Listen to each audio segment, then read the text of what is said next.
The following broadcast may contain explicit language and adult themes.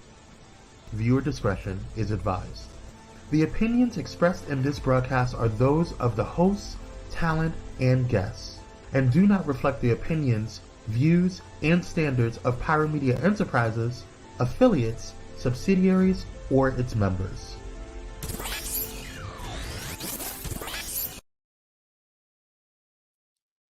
Hello and happy Monday, beautiful Pyro Media Network family. It's your girl Camille Talicia back with another episode of Camille Over Chai. And today we are talking with Dwight Turner of Courageous Kitchen, all about how he cooks up a global impact. So grab your cup of chai and join me right back here for Camille Over Chai.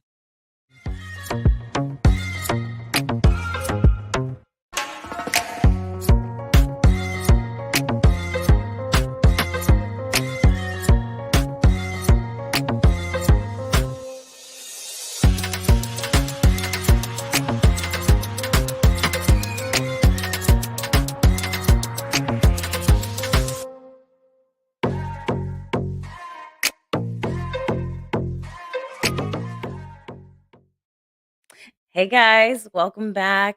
Did you miss us last week when it was Juneteenth and we were off for the week?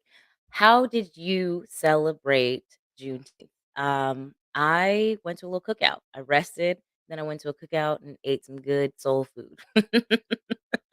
Um, so today's episode is actually pre-recorded, but if you drop a comment and let me know how you celebrated your Juneteenth, I promise I will come back into the feed and reply to your comments throughout the show today. I'll come back and comment with you guys so that we can still have a conversation so you don't feel like you're just out there in the wind watching a recording. We're still here with you. I'm still here with you. And I'm here with my guest, Dwight Turner, today. I'm really excited about that. He is the founder of Courageous Kitchen, and I'm excited for the conversation that we get to have because it's going to be international vibes. But before we get into that, of course, we have to talk about the chai of the day, which I'm sorry, y'all, it's summertime. It's hot in my house. I wasn't feeling like some hot tea. So the chai of the day today is strawberry lemonade.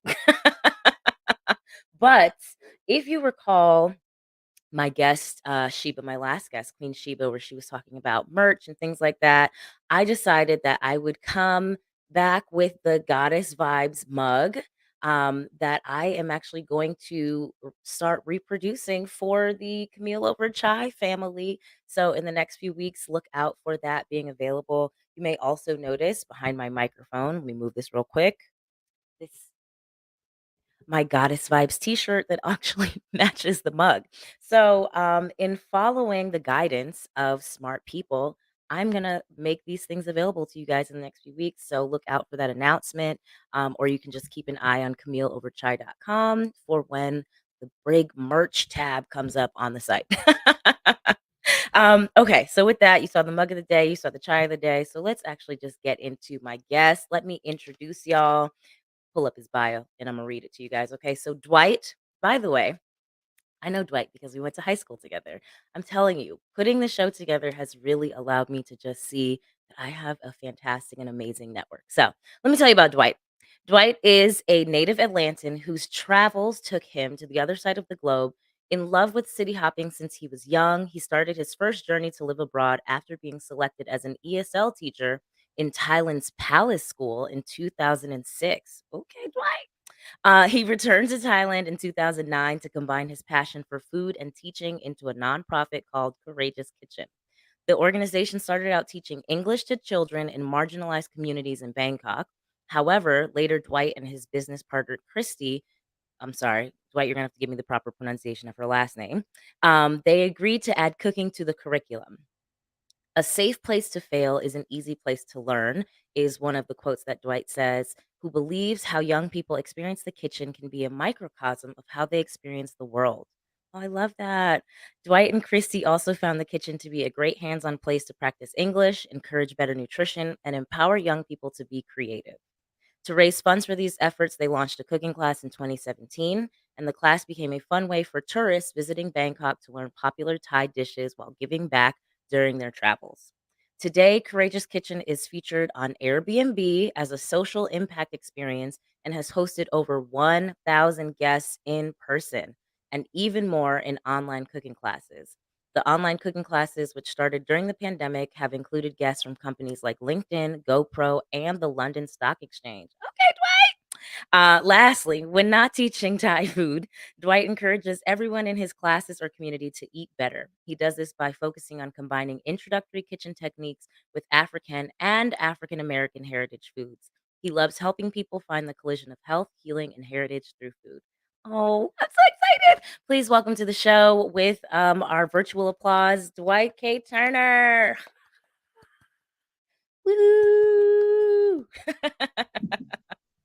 All right. Hey, Dwight. Hey there. How are Thank you for having you? me. Thank you Excited. for being here. I'm excited to have you. So, you are definitely not in Thailand right now. Tell the people where you are. How about that? I'm in Bogota, Colombia right now. I love it. I'm jealous a little bit, but you did say it was cold, so I'm like less jealous, but still jealous all the same. How is Colombia? Colombia is awesome. It's a very interesting place. You know, it's the location, the such a diverse amount of different types of food and landscape and weather, and you know that they got hot cities and cool cities like Bogota. And I've been spending a lot of time, maybe about an hour and a half outside of here, in a mountain community called Tabio. Yeah, so just enjoying trying to improve my Spanish as I can.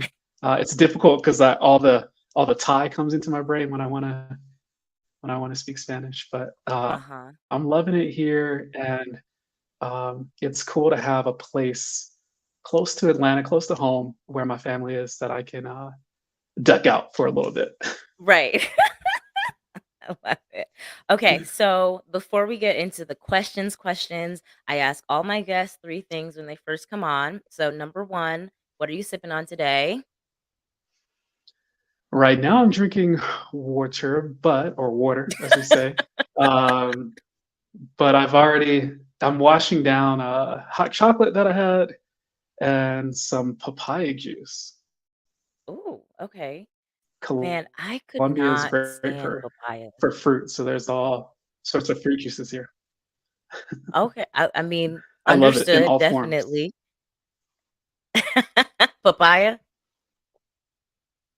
Yeah, sweet, raw, Well, like the tree. The leaves can be used for healing yourself. I Yeah, all sorts of things. you know, I'll take your word for it, okay? Because I just growing up, I could not the flavor, I couldn't get with it. I couldn't get with it. I feel like as an adult, I need to try it again, but I just can't bring myself to. But other than that, I love the rest of the fruits. So I'll take the one. That's okay. There, Okay, question number here we're 2. kind of spoiled for choice. Same for Thailand. We're pretty spoiled for choice, so you can be picky if you want. Yeah, especially in those tropical settings. Okay, question number 2. If you had to describe yourself as a flavor of tea, what would it be and why? Ooh. Mm, I'm gonna be like turmeric, a turmeric latte, iced. Okay. Yeah, What kind of milk? something plant milk, preferably coconut, but we can run with oat or whatever else. Uh, Coconut is yeah, good. yeah. Comes off a little cold to people, but spicier than you might think. And why are you turmeric latte? I just think it's I I don't know. Maybe it's this. You I'm sure you can relate to this, but this age or position of life where I'm not interested in being the hottest thing on the menu. I'm not interested in impressing anybody. I just want to Okay. yeah, do be me, and if people come and take a closer look, then maybe they might find something they like. But I'm not trying to be seen from across the room. Oh, that was deep, Dwight. Okay. I love it. Okay, so last That's question. also the reason. That's also the reason I go on a lot of bad dates. But anyway, go ahead. Never. Well, listen, all right. We Next. we can have the relationship episode another time, all right? Um, okay, so on the show, one of the things that my intention for the show is to expand the concept of leadership that people have in general by having these really authentic conversations with different types of leaders. And so that would include you. So, last of my icebreaker questions is what does the word leadership mean to you? And how would you describe yourself as a leader? Leadership. Um, I try not to overthink it. I think first and foremost, it's you know, doing what you say you're gonna do, you know. Mm, Um, and then being courageous about things that don't necessarily have a direct benefit to you, you know. So being courageous about things like kindness, you know, when it doesn't seem like uh, it's necessarily has a high ROI, you know, like sometimes it's more time consuming and gets you into more trouble than maybe you planned. mm. So to me, to me, that's leadership. And then, you know, figuring out how to do that in a world that's doing something else, and then reaching out and trying to drag some folks along with you. You know, to me, that's what leadership is. It may not, you know, it's not going to be the, you know, the textbook definition of it, but that's how I live it and experience it. No, I love that. I mean, the intention behind asking the question is to get the non-textbook answers, and that was really beautiful. So, thank you for that. And speaking of courageous, let's just kick it off with talking about Courageous Kitchen. So we did read a little bit of it. Well, I shared a little bit of it when I was reading through the bio. But can you just tell us a little bit more in specificity about what you do at Courageous Kitchen right now? Courageous Kitchen, we're a nonprofit, but we Hmm. operate like a social enterprise. So we have experiences that people can do, cooking experiences, of course, and sometimes like maybe like a street food tour or something that we operate to raise funds, and then we channel those funds back into community work. So that could be anything from um, cash assistance for a family, which I think is to me is the most important thing that we do, to in-kind assistance, like a you know sponsoring rice for a community, or it can mean you know providing funds for this small orphanage on the border of the Thai Myanmar Thai Burma border, where they have a lot of land, but they can't.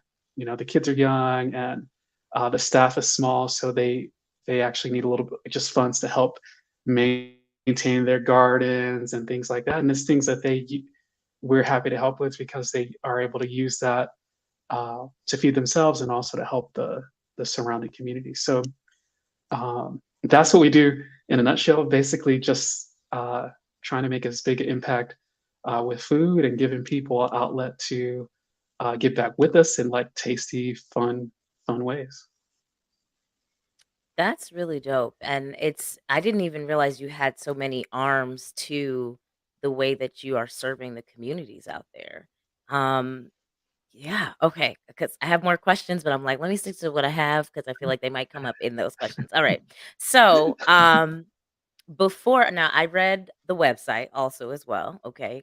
And I saw that before it was Courageous Kitchen, it was In Search of Sanook, which, if I remember Mhm. correctly, actually means fun or enjoyment. So in search of fun and joy, right? Yeah, Essentially is what that was yeah, about. Um, yes. so what did that first iteration look like? And then how did you end up? I mean, I don't know if you'd consider a pivot or an expansion into Courageous Kitchen. I think um, yeah, Sanuk is this Thai word. It's the idea of enjoyment, and we were talking about enjoyment and joy and the pursuit of that. And I don't think it was an expansion. I think we probably made it more specific because we got we kind of narrowed in on food as a way to talk about difficult things, you know, because we found, in Bangkok because um, Thailand is a place where Bangkok is like a hyper modern city. I don't know if people always realize Really? that because it's Oh, Southeast Asia, and then all the surrounding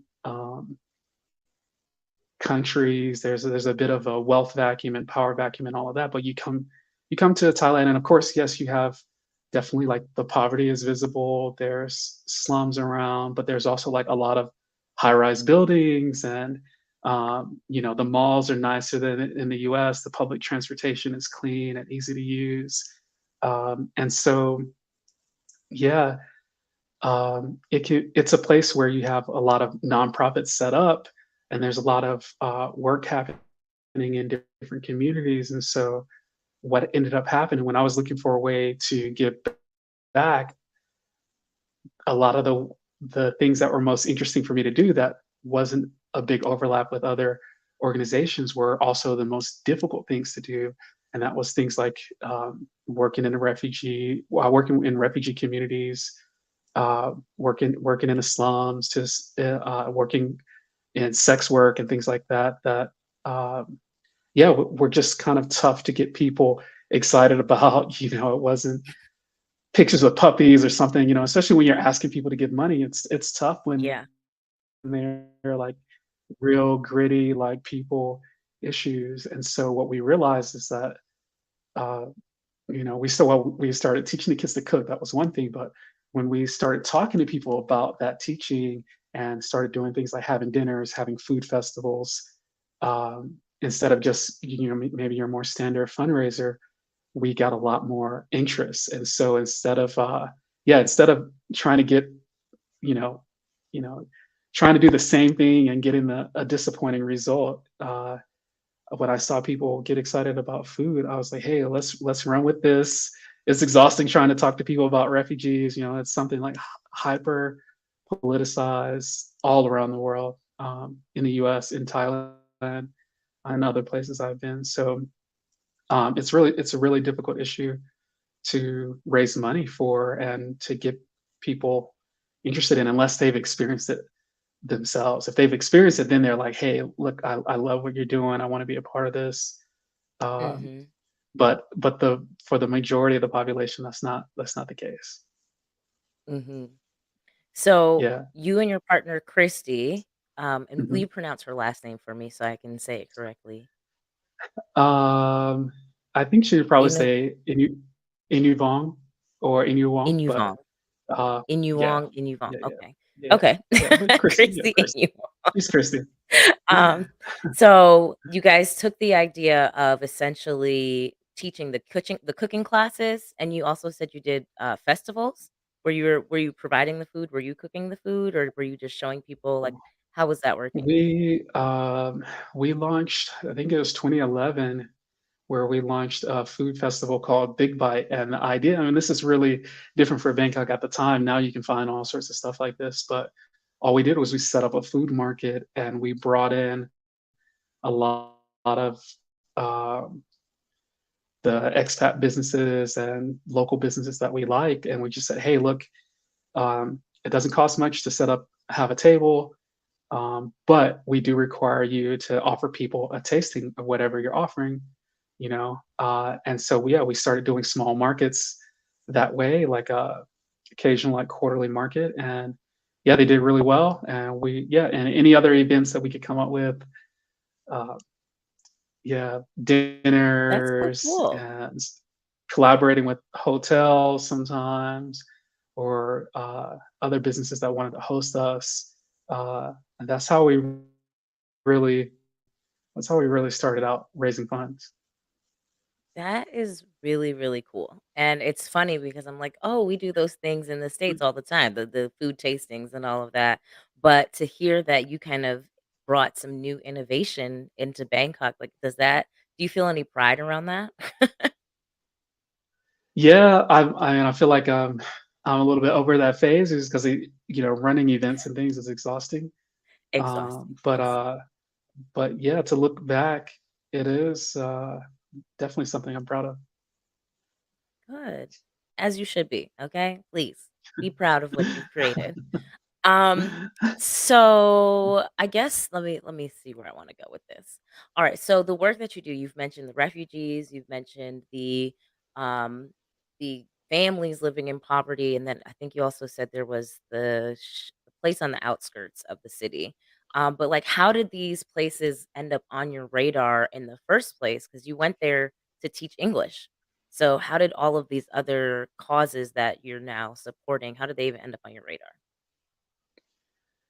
You, I just, I don't know. The short answer is like looking for trouble. If you look hard enough, you find it. The long answer is that in my second year of living abroad, when I returned during the recession and all this stuff was going on, um, I w- I had done a lot of the touristy stuff, and I wanted to do something with an impact. It was just like part of what was missing in my life. Like there wasn't no shortage of parties and things to eat, and it's like a fun, hedonistic place to be. But there were, that wasn't the only thing I was looking for. I was also looking for a way to give back, and by being there so long, picking up the language, I thought I had this idea that I could, rock up on my weekends and just give my time to someplace. The idea wasn't to like start a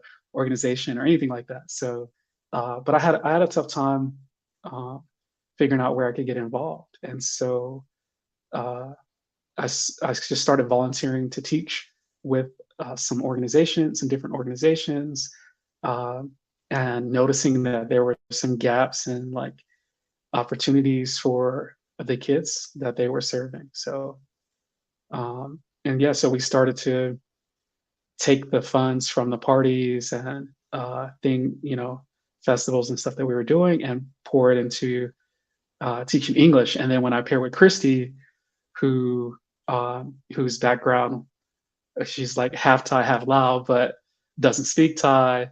It's like we're like a odd couple, right? And so, because I'm like an Black American that speaks Thai, it's just confusing people and all of that. But You were it was great translating for her. because yeah, yeah. And both of us walk up. They don't talk to me, right? They're talking directly to Of her, course not. and she's looking at me, and I'm like, oh yeah, this is what he's. Yeah, so it's a hilarious thing, but uh, it was a great partnership because she was also like, hey, look, I can't communicate with the kids like you can. Are you cool if I do a little bit of cooking class as a way to teach English? And I'm like, I think that's a great idea. Let's run with it. Uh, and yeah, it started out as a small idea that when we saw people get excited about it, we just like, okay, yeah, maybe we should Yeah. keep the food thing going. Because when we were saying like, hey, donate to refugees, like, yeah, people were like, ah, yeah, we don't have time. We can't be bothered. Let me ask you this. So just inside, because now it's like you're teaching the kids English as well. You're helping them with having some food stability as, the families as well. So it's like, have you or did you get an opportunity to see the impact of the work that you were doing in the communities? Did you ever get that chance? Oh yeah, of course, because I've been doing it so long, and I would say, and I should also say, in terms of impact, is probably one of the most gratifying things I've ever done because a lot of the impact was instant. To see kids who were shy, um, either get excited to eat or get excited to cook. Both of those are like exciting because you have to understand in these communities, food was not a fun topic.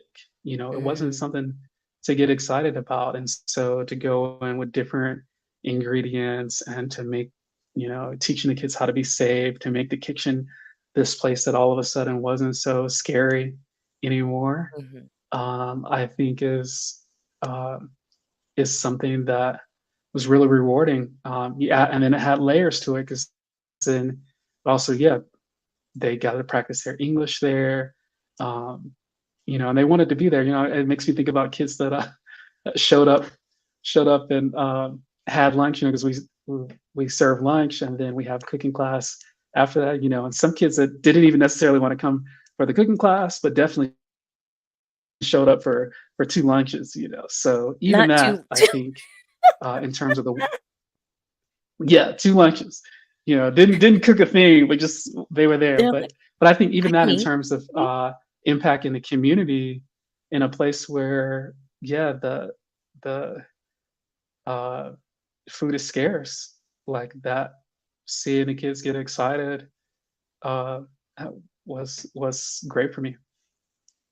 I love that. Okay. Um, Mhm. Dang, I was thinking about something else and I forgot, but I'm gonna circle back to my That's other okay. question. I should finish that and say, like, so in terms of impact, like instant impact, but also what we try to teach and explain it to people interested in the organization, and the kids learning with us, is that there's no shelf life on being able to feed yourself. So it isn't Mm, necessarily that we expect the kids to go on to be master chefs or something like that, but uh, being able to feed your family, uh, being able to go into a market and know what you're looking at, knowing what's nutritious. Uh, yeah, I think those are all things that just have a, I think, exponential benefit over time, and I think that's where we see the real impact. And of course, we've had refugee students, have an opportunity to live other places outside of Thailand, New Zealand, France, and including the U.S. And they showed up with some skills, which is something that I'm very proud of. So we've also gotten to see uh, those skills apply to different settings as well. So even though you might show up in a place like France or the US and may not be able to speak the language, or may not be able to speak it strongly, here's something that you can get a job with, or feed your family with, or basically build off of until you get to, well, where you want to be. that really is powerful because you're not just taking care of the immediate need, but you're also setting them up for future success, or at least they have a leg up. So I love that. Okay, so last question before we go to break. Since we do touch on leadership here, even though I feel like my conversations, they run the gamut on the show so far, but you are working in partnership. Like, you have a partner who is also a leader with you, a co-leader in the sense. And so what has that experience been like, having somebody to build this movement with? And where have you found that you guys complement each other and balance each other out? I think our entire relationship is about balance, and flexibility, because we're just good. I'm talking about Christy, and we're just good at different things, and we approach things differently, and that's been great. I refer to her as my work wife, um, because yeah, we just, even a good example would be how we interact with the kids. I mean, I didn't try to be this way, but I'm like, autumn. I'm apparently not so deep inside. I'm like stereotypical black dad. I'm like the disciplinarian, and uh, I'm like uh, trying to have a meeting about the kitchen, and I'm like, hey, do y'all hear that? Is that Did somebody leave the sink on? I, Oh my God. Oh my gosh, It's I can I hoovering can up my hear I water can hear bill. the water bill right now. Yes. Yes. Yes. So and she's so I might ask, like, hey, what do you need, and how can we make this better, and things like that. And she's more like, oh, how do you feel about the way the dinner went today, or the cooking class you went, and I'm not completely like, oh, I don't care how you feel, but I'm more like, um hey, we have stuff to do. Let's keep making this better. Let's keep growing this thing, and she actually allows me to be uh you to be like hyper focused and stuff. It's outside of that relationship that I Mm. get into trouble because people are like, oh well, this comes back to being cold, the cold latte. Why are you the cold latte? Because I think people without a perspective or a real close look into what you're about or what your passion is, can see you uh, as cold or disinterested or not really, Mhm.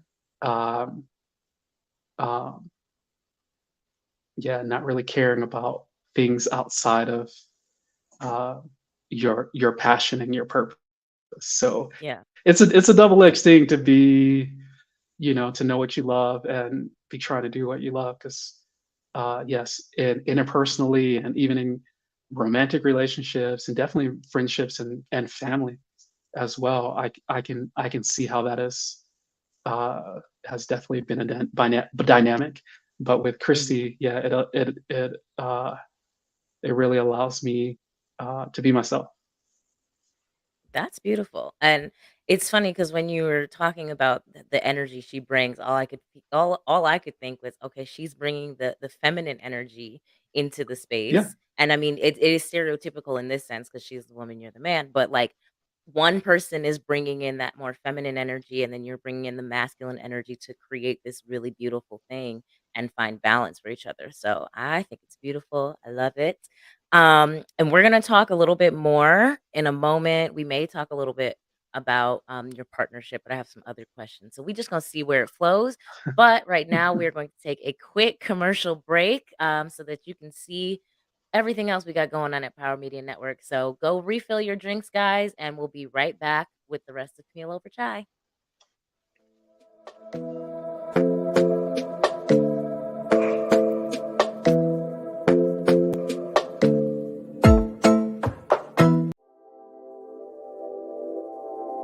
This episode is sponsored in part by Bullet and Flight Radio. Get ready to uplift your spirit with Bullet and Flight Radio, the world's leading progressive Christian radio station. Experience the vibrant fusion of gospel house music and a rich medley of inspiration from all musical genres that'll make your heart soar. Join their extraordinary lineup of today's trailblazers, visionaries, and voices that matter, all sharing their stories and wisdom. Stay plugged in around the clock as they broadcast unmissable content 24/7. Your go-to station for all things inspiring. Become a pilot today by visiting bulletandflightradio.com. Bullet and Flight Radio. Your story, our station.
Welcome back, beautiful people. It's Camille over chat. Well, I'm Camille Talicia.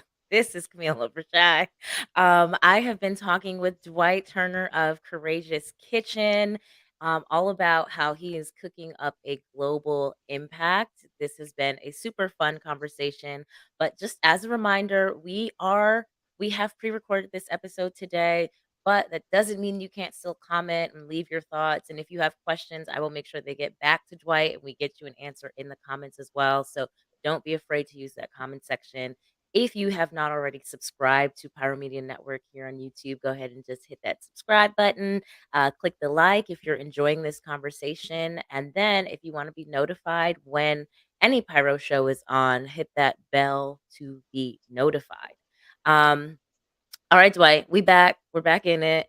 We left off talking about your partnership with Christy, but I think I would like to move into the second portion of our connection cafe, where we get a little sweet and spicy, talk a little more in depth, because there were some things that you were talking about before about just how you were having trouble enrolling people and supporting the mission when it came to helping refugees and the kids and all of that in the actual local community. So I want to kind of tap into that. But first, you mentioned before you are currently in Bogota, and I have been stalking your IG, so I did know that already. By the way, so I'm just curious, just as somebody who now is, yeah, I don't know if you consider yourself well traveled, but you are traveled in general. So how do you feel like traveling has helped you kind of expand your perspective on the world, on life, like in whatever capacity you feel like? I think it opens your eyes um, to the world, that it's a big place. Sometimes it's a ugly place. Sometimes it's a beautiful place. But it's usually a lot bigger than you think it is, and a lot um, more textured and layered and multifaceted.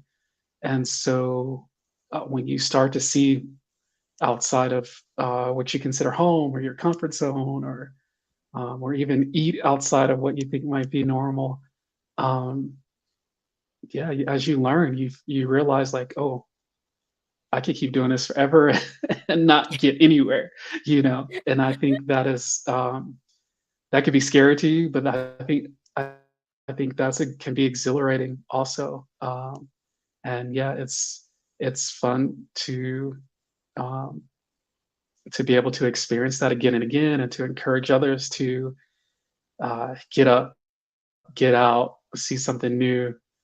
Um, yeah, and the idea, you know, for me anyway, I know a lot of travel doesn't always go this way. This can be the same for the kitchen or anything, you know. But the idea would be that in leaving your home and seeing life through other people's lives, eyes, culture, food, or whatever experience that you're doing. It could be handiwork, or something really hands-on. But the idea is that it makes you compassionate for uh, to what else is happening besides you. Sometimes it can make your problems feel a lot smaller. Hmm. And um, yeah, I think it just, yeah, it gives it different gives you a different perspective uh,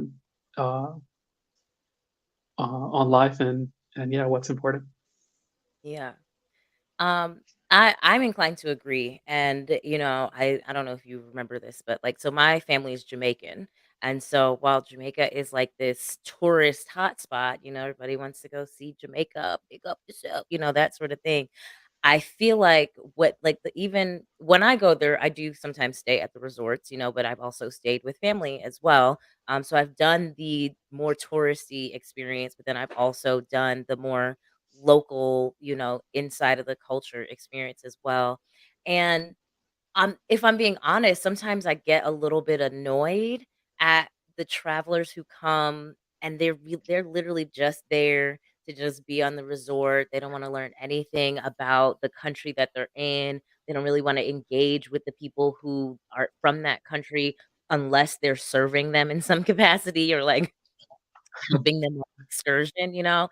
And I just and I wonder for you, obviously, because when you first went to Thailand, you traveled there to teach, so you were being in service, but just did you also kind of have that experience of just other tourists who just are completely oblivious to the people there, and what are your thoughts about that? And, like, how did that inspire any of the stuff that you've done? I would say definitely yes, of course. Yeah. for sure. So I still think that this is, and it will be for a while, the majority of um, tourism.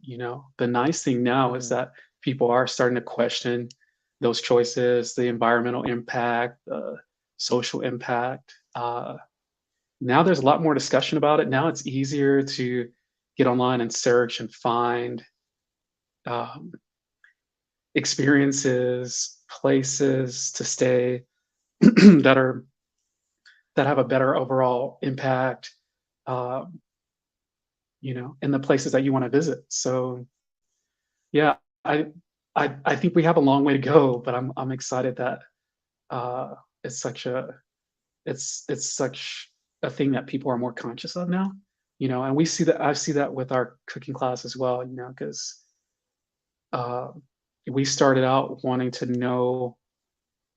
people to know, like, really, like, oh, where is your money going, and all, and we wanted them to have a little bit of information about everybody that came on to the class or came on a tour, to have a little bit of information about the charity. And what we found was, like, people didn't really care about it that much, like, in reality. Like, as an Mhm. idea, people love the idea, but in the reality, people just want a good cooking class. So we set out to be like, okay, let's be the best cooking class that we can be, or the best street food tour, that we can be. And so it's still people want to travel, and it still is a peripheral value to say, like, oh yeah, the funds went to this. But the first thing, like the most important thing for them, is like, did they have a good experience? Like, Right. oh, it was a good cooking class. Oh, and it turns out that it's a nonprofit. Like, it's a secondary thing, and I didn't realize that as first. Now that might change, and it's gonna fluctuate for different people. There were definitely people that showed up because they were like, "Oh, I read about you, and I want," Yeah. like, but the majority, especially when we were featured on Airbnb, and even people booking on Air, even though it says like social impact experience, like we had people that write us afterwards, like, "Oh, I just clicked on your website." How you book things and you want to do something. So I think that's important to realize. And then, you know, as a as an operator, or as someone traveling with other people, that just needs to manage your expectations, you know, like, it's good to know that we still have a ways to go, so that uh, we can nudge people in the right direction, and keep this conversation going, because it's an issue everywhere. Mhm. Yeah. So, circling back to you being in Colombia and taking this whole premise, for me, what just in stalking your IG again, I feel like one of the ways, my interpretation or observation is like one of the ways that you connect with the cultures in the countries you visit is definitely through the food. Like your Instagram is like mostly food pics. I don't know if you've cooked them all or if you've just tasted them all. But I'm like, has that always been sort of like a connection point for you, food or cooking with other people in general, whether it's new cultures or just new people? Yeah, I have a perfect example for you, because the first country that I visited outside of the U.S. was Jamaica. And so Pick up, pick up, pick um, up. I remember it being hot. I remember standing in the immigration line, and there was like a picture of a sweating water bottle, like, on the back wall or something like that. That would just made it so much worse. I remember being exhausted, and yeah, so my friend wakes me up, and on top of being like, "Oh, where am I? What's going on?" I was a teenager. I was also like 16 or 17. The very first thing that we do, this is the following morning after we arrive, is we go to church. Ooh, And ooh, I'm so sorry. and that was like Jamaican getting church on is another no flight, joke. another long flight. I'm And of course, I couldn't understand what they're saying, right? But the beautiful thing in that, so what do you think I did I fell asleep. I so fell asleep, respectfully. and Yeah. respectfully, or not so respectfully, I fell asleep and I woke up and not knowing what was going on. They're passing out these styrofoam cups. And I'm like, yo, what is that? Was it And they're soup? like, here you go, brother. Like like I said, this is the second day I couldn't understand what anybody was saying. So I'm sitting there sipping the soup, and my friend comes around and say, hey, you enjoying? I was like, yeah, yeah. What is this? He's like, oh, this is foul foot soup. And I'm like, what is that? I And, yeah, and that was my introduction uh Jamaica. ch- to Jamaica and to being abroad and to chicken feet and to eating with locals and to breaking comfort zones and to starting to understand. Like, it was my first time to see brown people crazy about rice. Like, uh that was important to me because I'm like, I could eat rice every day. Like, and so it made it, like, that was my first experience, but it made a huge impact on me and what would become my uh my later travels. So wait, what was the Okay. question again? What was the question? I don't Tell me the even question know, but again. the story was amazing because one, there are so few people who have ever been forced to eat chicken foot soup, and I love when I meet a fellow. Hey, so all right, to bring you back full circle. um there was one time pre-pandemic, 2019, when our tours were like really popping, and I was running one of the most popular street food tours in the city, and chicken foot soup, Thai style, is definitely Okay. one of the things that we went and tasted. And so me, you know, 10, 15 years later, from that original experience, I'm introducing it to other Other people, people. and pushing them to you know How dare you traumatize step poor it up. people? How dare you Because inflict trauma on poor but people? also with this story behind it, and what I tell people on the tour is like, chicken feed is a good example of what happens with urbanization, what happens with food and food culture, and how it changes. Because if you move to the city, pretty much in 1 or 2 generations, you're going to stop eating chicken feed, Yeah. and we all, as city dwellers, as people who, especially as black people who have been, or and this is and all Americans to a degree, who have been displaced from the land, who don't have some everyday experience where they're farming or interacting with animals, or miles away from a grocery store or 7-Eleven or something like that. Chicken feed, the reason people love chicken feed is it is actually one of these, it's like it's fatty, right? So when you cook it with It something, you have all of this rich texture. And so what has happened to us, is that in our diets we have so much rich fatty food that we can't appreciate something where you actually have to like spit out a bone. you know like, but for a lot of people, A that was bone, spit out A bone. Okay.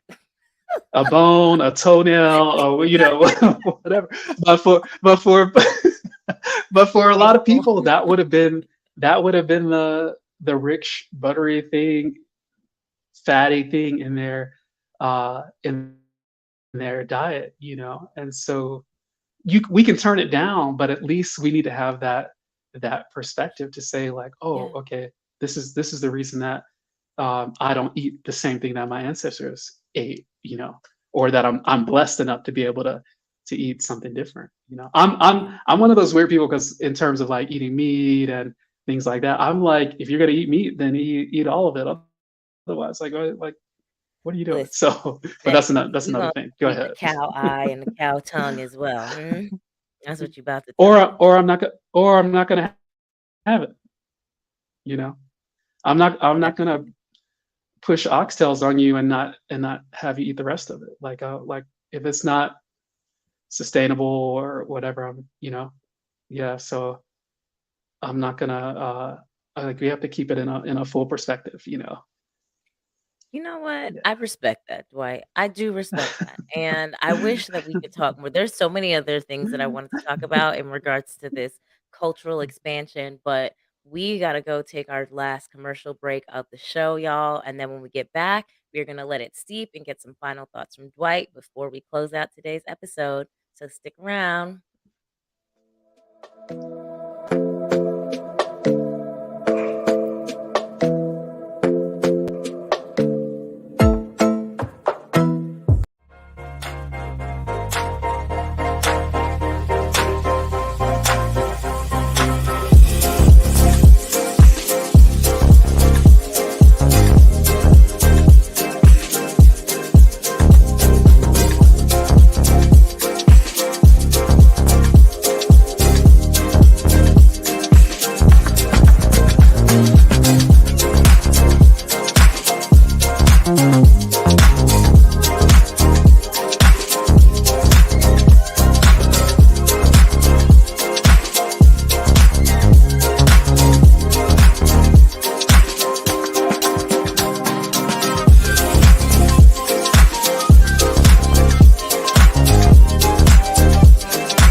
All right, welcome back, guys. It is time for us to move back into the show. And we're going to go into our Let It Steep portion of the show. And Dwight, so my last question for you is I'm really, honestly, I was thinking about going back to one of my other ones, but we need to get a final thought. All right, so we've been talking about like global travel and all of that, but the fact of the matter is that even being able to travel abroad is a privilege that not everybody has the option to do. So, in your opinion, how are some ways that people can still open themselves up to have global experiences, global impact, even if they can't leave the country or town or state that they reside in? Yeah, of course, I think being adventurous, seeking sanuk or seeking joy, those are all mindset things, you know. So um, they're things that you can do anywhere, you know. Sometimes uh, our ability or financial status or comfort zone or you know those things limit us, but we can also start to look at our own environment, our own community. We can look at who's in that community, who's on the outskirts of that community. There's so many great nonprofits uh, that need attention and need people's hands um, and need people to come in and ask questions and say like, hey, what do you need? You know, especially if they're dealing with people issues. There's so much turmoil in the world that people are always getting resettled to the US and to other places. So even looking for what we would rephrase as new Americans, people that are new to the country, uh, you know, like just being a friend can be an adventure, you know, for on both sides, you know. But I think opening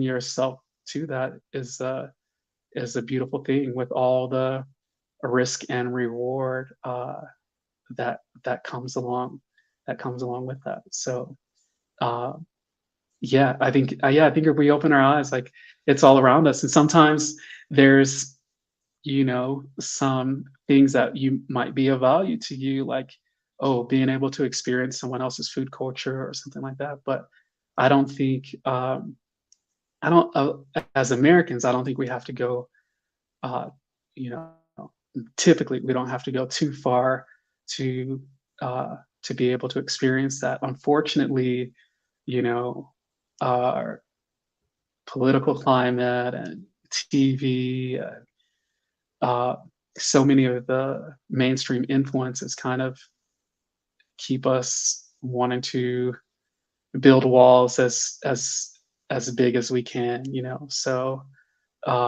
we kind of create a lot of hurdles for ourselves, but if we can find a way to get out of that and yeah, keep an open mind and be adventurous, I think we can, you know, you don't have to go far to experience something really rewarding and help someone in a way that'll have a lasting impact.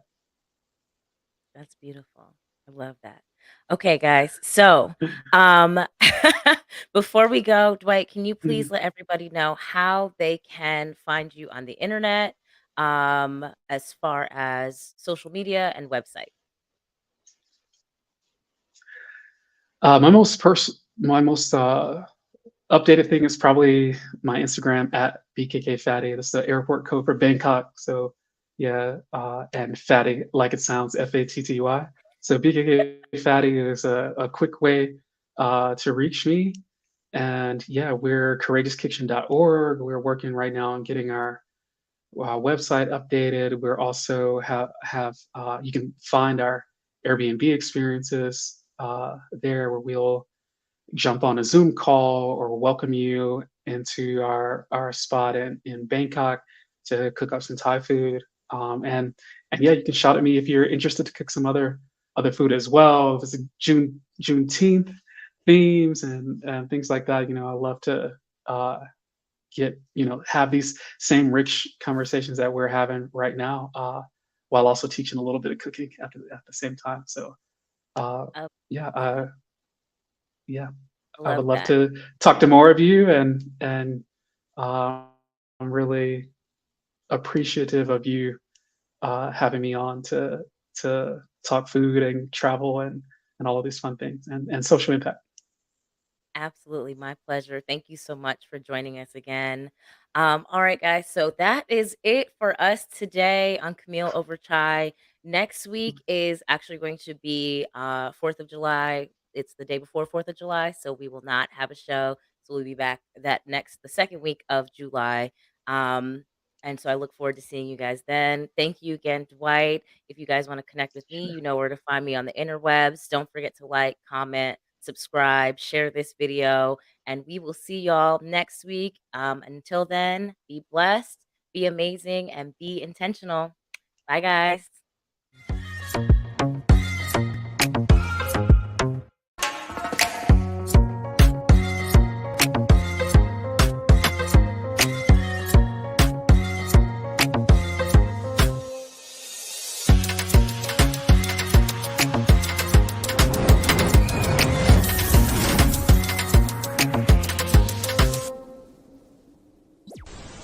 If you enjoyed this content, be sure to hit the like button and subscribe to Pyro Media Network's YouTube channel for more awesome content. Plus, don't forget to hit the notification bell so you never miss when we go live or upload new videos. Visit pyromedianetwork.com today, not just to check out our incredible roster of talented creatives, but also to gain access to exclusive bonus material available only to our Pyro fam.